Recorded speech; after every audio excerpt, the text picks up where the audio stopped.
America में राष्ट्रपति चुनाव से पहले एक दिलचस्प मोड़ आ गया है। अमेरिका में एक संगठन सामने आया है जिसने दावा किया है कि वो चुनाव में ना तो डोनाल्ड ट्रंप का समर्थन करेगा और ना ही कमला हैरिस का।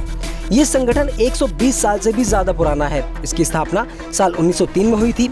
इसके सदस्यों की संख्या करीब 13 लाख है और इस संगठन का नाम है टीम ईस्टर्स, जो अमेरिका का दूसरा सबसे बड़ा श्रमिक संघ है।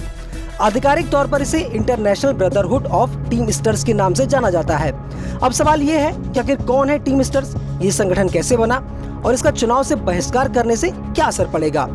खबरों की माने तो शुरुआत में टीम ईस्टर्स अमेरिका में ट्रक ड्राइवर्स का प्रतिनिधित्व करने वाला संगठन था। धीरे धीरे इसने खुद को कई गैर संगठित क्षेत्रों में स्थापित किया।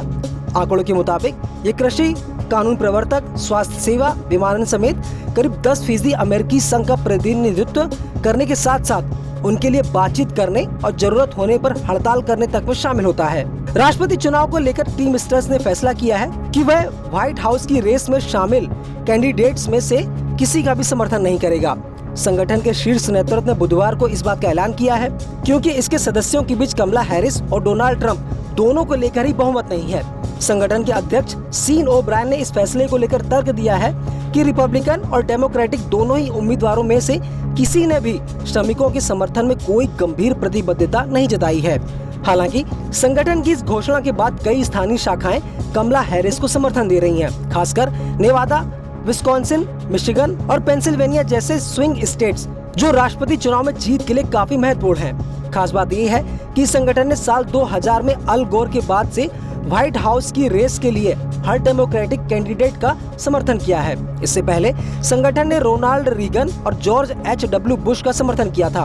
वहीं साल 1992 में इस संगठन ने बिल क्लिंटन का समर्थन किया था और 1996 में जब क्लिंटन का मुकाबला रिपब्लिकन बॉब डॉल से हुआ तो इसने मतदान से परहेज किया था।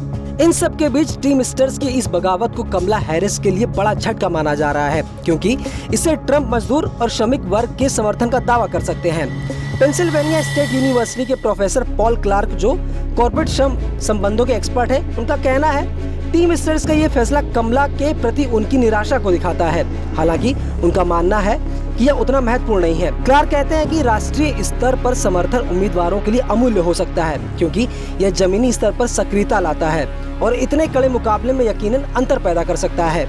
लेकिन दिलचस्प बात यह है कि कमला हैरिस को टीम ईस्टर्स की स्थानीय शाखाओं के साथ साथ अन्य प्रमुख संगठनों का भी समर्थन मिला है, जिससे राष्ट्रीय स्तर पर समर्थन न करने के टीम ईस्टर्स के फैसले के प्रभाव को कम किया जा सकता है। खास बात यह है कि प्रेसिडेंशियल डिबेट के बाद नए सर्वे भी सामने आए हैं, जिनमें 51% जनता कमला हैरिस तो 36% जनता डोनाल्ड ट्रंप को बतौर राष्ट्रपति देखना चाहती है और इन सर्वे ने कमला हैरिस के इरादे बुलंद कर दिए हैं। फिलहाल आप किसे राष्ट्रपति बनते देखना चाहते हैं, हमें कमेंट करके जरूर बताएं और ऐसी ही खबरों के लिए बने रहिए न्यूज़ 18 इंडिया ओरिजिनल्स के साथ।